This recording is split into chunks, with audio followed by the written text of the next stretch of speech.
नमस्कार, मैं हूं अजय कुमार। आप देख रहे हैं देसी अड्डा। सिवान की राजनीति की बात हो और हिना साहब की चर्चा न हो, ऐसा हो नहीं सकता। आखिर सिवान की राजनीति में हिना साहब इतनी प्रसंगी क्यों है? जब भी सिवान की राजनीति की बात होती है तो हिना साहब की चर्चा होना लाजमी है। आखिर ऐसा क्यों? आइए हम समझते हैं और जानने की कोशिश करते हैं देसी अड्डा के संपादक राकेश तिवारी जी से। राकेश जी नमस्कार। धन्यवाद आपको और देसी अड्डा के तमाम दर्शकों को मेरा सादर नमस्कार। राकेश जी, जब भी सिवान की राजनीति की बात होती है तो उसमें हिना साहब की इतनी चर्चा आखिर क्यों होती है? क्या इसका कारण है? देखिए, सिवान की राजनीति कभी शहाबुद्दीन के इर्द गिर्द घूमती थी। जी। आज शहाबुद्दीन नहीं है, फिर भी उनके परिवार का इतना दबदबा है। हिना साहब शहाबुद्दीन की पत्नी है। उनके बेटे ओसामा साहब अभी जेल से बाहर आए हैं। जब से वे जेल से बाहर आए हैं तब से फिर सिवान की राजनीति में नई हलचल है, क्योंकि शहाबुद्दीन का परिवार 90 के दशक के बाद से ही सिवान ही नहीं बल्कि बिहार की राजनीति का मुख्य धुरी रहा है। खास करके यदि अल्पसंख्यक राजनीति की जब जब बातें होंगी तो शहाबुद्दीन अल्पसंख्यकों के एक बहुत बड़े नेता थे पूरे बिहार स्तर पर। जी। सिवान में वे हर वर्ग में प्रचलित थे। हर वर्ग के लोगों को उनका समर्थन था। उसका कई कारण था। अपने अपने कारणों से लोग शहाबुद्दीन के साथ थे और शहाबुद्दीन की जो छवि थी वो सिवान में रॉबिन हुड वाली थी। जिसको किसी का सहारा नहीं मिलता था उसका सहारा शहाबुद्दीन बनते थे। शहाबुद्दीन कमजोरों के सहारा थे और बाहुबलियों के बाहुबली, जी। उनसे बड़ा बाहुबली उनके समय में कोई नहीं था। उनके यहाँ मुख्तार अंसारी से लेकर और जितने भी आप तस्लीमुद्दीन भले राज्य मंत्री रहे हो, लेकिन वो या दरभंगा के अशरफ अली फातमी, जो भी नेता थे उस समय, सब लोग शहाबुद्दीन का नेतृत्व मानते थे। और आज वो शहाबुद्दीन सिवान में नहीं है, फिर भी उस परिवार ने जो अपना दबदबा बनाया है उसके कारण सिवान की राजनीति में हिना साहब प्रासंगिक है। अब जहां तक बात है राजद और हिना साहब के बीच का संबंध, अभी उस गर्मजोशी के साथ नहीं चल रहा है जितना वो शहाबुद्दीन के जमाने में था। अभी शहाबुद्दीन के कार्यकर्ताओं का आरोप है कि हिना साहब को राजद दरकिनार कर दिया है। राजनीति के मुख्य धारा में उनको अलग करने का प्रयास चल रहा है, लेकिन हिना साहब भी अपनी ताकत दिखाते रहती हैं।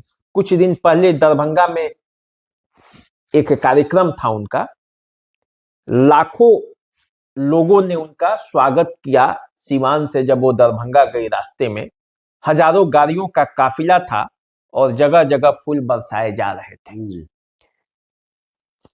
ओसामा साहब को कुछ दिन पहले कोटा में गिरफ्तार कर लिया गया। उन पर दो मामले मुख्य रूप से थे, एक हुसैनगंज थाना में और एक मोतिहारी में। दोनों में जमीन संबंधी रंगदारी और अन्य आरोप लगे थे। इसी मामले में उनको बेल नहीं हो रहा था, अभी बेल हो गया। जब बेल हो गया है और वो जेल से बाहर आ गए हैं तो फिर सिवान में राजनीतिक हलचल तेज है। उसके कई कारण हैं। कारण यह है कि एक तो ओसामा अपनी मां के प्रमुख रणनीतिकार हैं। पारिवारिक सदस्यों में यदि देखा जाए तो वैसे तो उनके साथ पूरा समाज लगा हुआ है, लेकिन ओसामा यदि कोई परिवार का होता है तो शहाबुद्दीन के बाद छोटे साहब उनको कहा जाता है, तो उनका प्रभाव भी युवाओं के बीच अच्छा है और वे भी शहाबुद्दीन के साथ रहकर गुर सीखे हैं। क्योंकि जब शहाबुद्दीन जेल में थे तो उसके बाद हिना साहब और ओसामा ही मिलकर पूरा केस लड़े, सारे जनता को के बीच रहे। 3 बार लोकसभा का चुनाव भी हिना साहब सीवान से लड़ चुकी हैं, हालांकि सफलता उन्हें नहीं मिली, उसके भी कई कारण हैं। और शहाबुद्दीन जस्ट इसके उल्टा अपने समय में आज तक एक चुनाव नहीं हारे। जी बिल्कुल। कोई चुनाव शहाबुद्दीन जीरादेई से पहली बार विधायक बने थे और उसके बाद उन्होंने कभी पीछे मुड़कर नहीं देखा। सांसद रहे, जब तक वे चुनाव लड़े, परिस्थितियां चाहे जो हो, चुनाव वही जीतते थे सिवान से। इसीलिए अभी भी चुनाव में चाहे भले हार हो जाए हिना साहब की, लेकिन चुनाव का जो मुख्य धुरी रहता है वो हिना साहब के ही इर्द गिर्द घूमता है। हिना साहब के समर्थक और हिना साहब के विरोधी, इसी के बीच में सिवान का चुनाव होता आया है अब तक।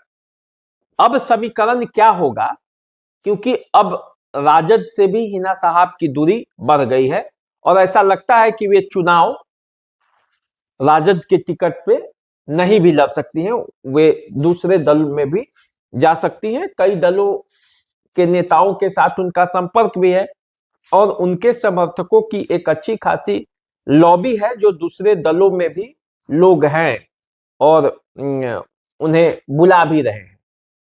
देखिए, जहां तक शहाबुद्दीन की बात है, मैं शहाबुद्दीन को नेता मानता हूं।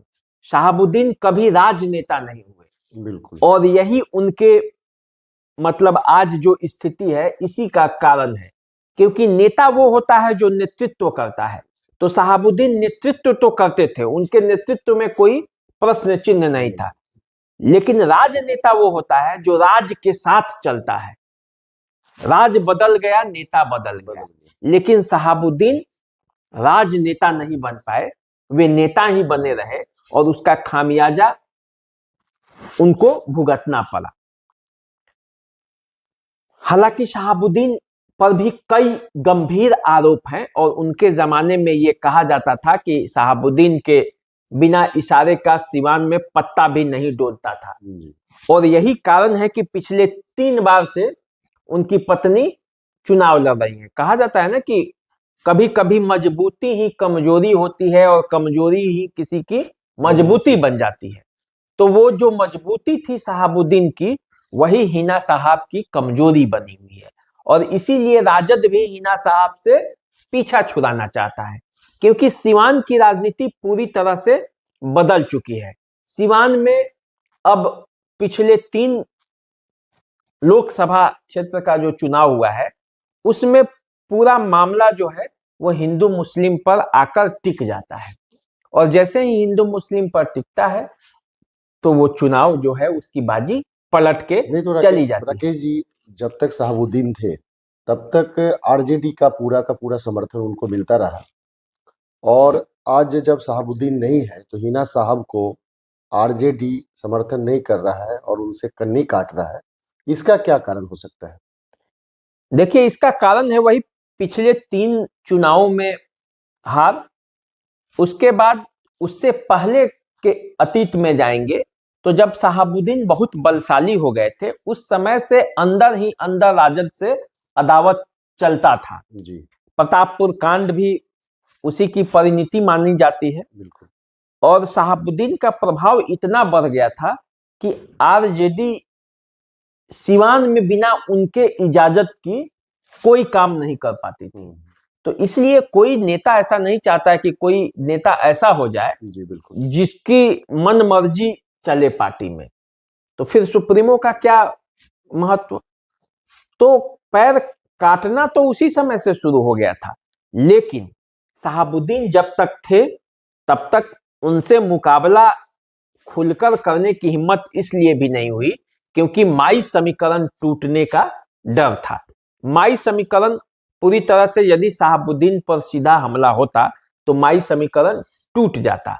अभी भी आरजेडी सिवान में यदि टिकट का मामला है तो बच रही है। आप देखेंगे कभी खुलकर शहाबुद्दीन के परिवार के खिलाफ तेजस्वी गए भी थे और मिलके भी नहीं मिलके भी गए हैं और कभी वैसे खिलाफ नहीं बोलते, लेकिन हिना साहब के समर्थकों को लगता है कि आरजेडी अब उनको वो तरजीह नहीं दे रही है जो शहाबुद्दीन के जमाने में मिलता था। पहले सीवान की टिकट शहाबुद्दीन का परिवार ही बांटता था, खुद शहाबुद्दीन बांटते थे। बाद के दिनों तक जब वो जेल में थे तो हिना साहब के परामर्श पर और टिकट बांटा जाता था। लेकिन अब परिस्थितियां बदल चुकी हैं, अब वैसी स्थिति नहीं है। तो ऐसे में राजद कार्यकर्ताओं में तो सीवान में है ही, लेकिन जो राजद के अलावे शहाबुद्दीन के जो कार्यकर्ता हैं, जो उनके पार्टी चाहे कहीं रहे वो शहाबुद्दीन के साथ, उनके परिवार के साथ रहेंगे, तो वैसे लोगों में क्षोभ है। और यही कारण है कि इस बार जब अब लोकसभा का चुनाव है तो कई बार ऐसा बयान आता है कि राजद को सबक सिखा देंगे। अब पूरा मामला जो है सीवान का अभी उलझा हुआ है।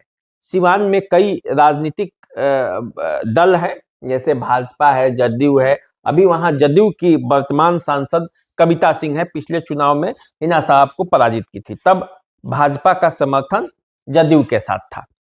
तो अब देखना है कि जब हिना साहब जदयू में और राजद में हैं, वहां की सिटिंग एमपी हैं, तो टिकट का क्या होता है। हालांकि वहां एक पक्ष माले भी है जिसका दावा रहता है वो शुरू से ही शहाबुद्दीन के खिलाफ चुनाव लड़ते आया है, उसका एक अच्छा खासा आधार वोट भी है, कई बार वो नंबर 2 पर भी रहा है पहले के समय में। तो अब देखना यही है कि पूरी जो सीवान की राजनीति है वो कहाँ घूमती है और उसमें हिना साहब और उनके समर्थक क्या रणनीति बनाते हैं आगे, और सीवान की आगे क्या रणनीति है, इस पर भी हम लोग एक अलग से वीडियो बनाएंगे और तब ये चर्चा करेंगे कि सीवान की वास्तविक राजनीति कहाँ घूमती है और कौन कौन उसमें दावेदार है, कौन समीकरण वहां काम कर रहा है। ये सब बातें अलग वीडियो में करेंगे। फिलहाल ये मान के चलिए कि हिना साहब सीवान की राजनीति में पहले भी प्रासंगिक थी, कोई पार्टी टिकट दे या न दे, राजनीति में वो प्रासंगिक रहेंगी, जीत हो न हो, लेकिन किसी को हराने की कुव्वत आज भी हिना साहब में है, चाहे वो निर्दलीय लड़े, चाहे किसी पार्टी के टिकट से लड़े। इतना तो तय है कि सीवान की एक धुरी हिना साहब बंद कर रहेंगी। तो आखिरी सवाल, आपको लगता है कि बिना किसी राजनीतिक समर्थन के हिना साहब 3 बार हारने के बाद अपने आप को फिर से एक बार जीतने का प्रयास करेगी या जीत सकती है?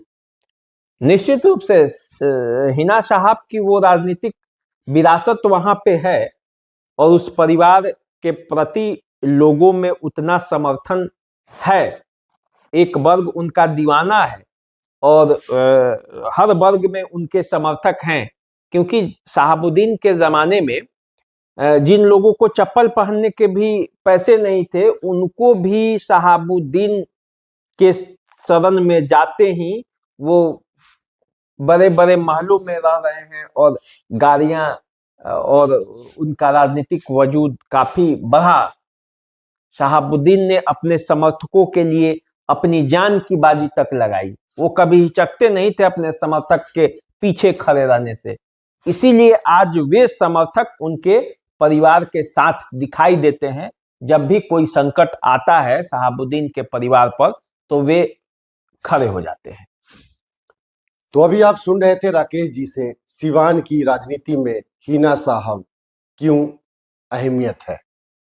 जहां एक तरफ आरजेडी हिना साहब से दरकिनार हो रही है, वहीं दूसरी तरफ हिना साहब के लिए राजनीति में सीवान आन बान और शान बन चुकी है। देखते हैं आगे क्या होता है और एक बार फिर से आपके बीच उनके अपडेट को लेके हाजिर होंगे। तब तक के लिए नमस्कार। नमस्कार।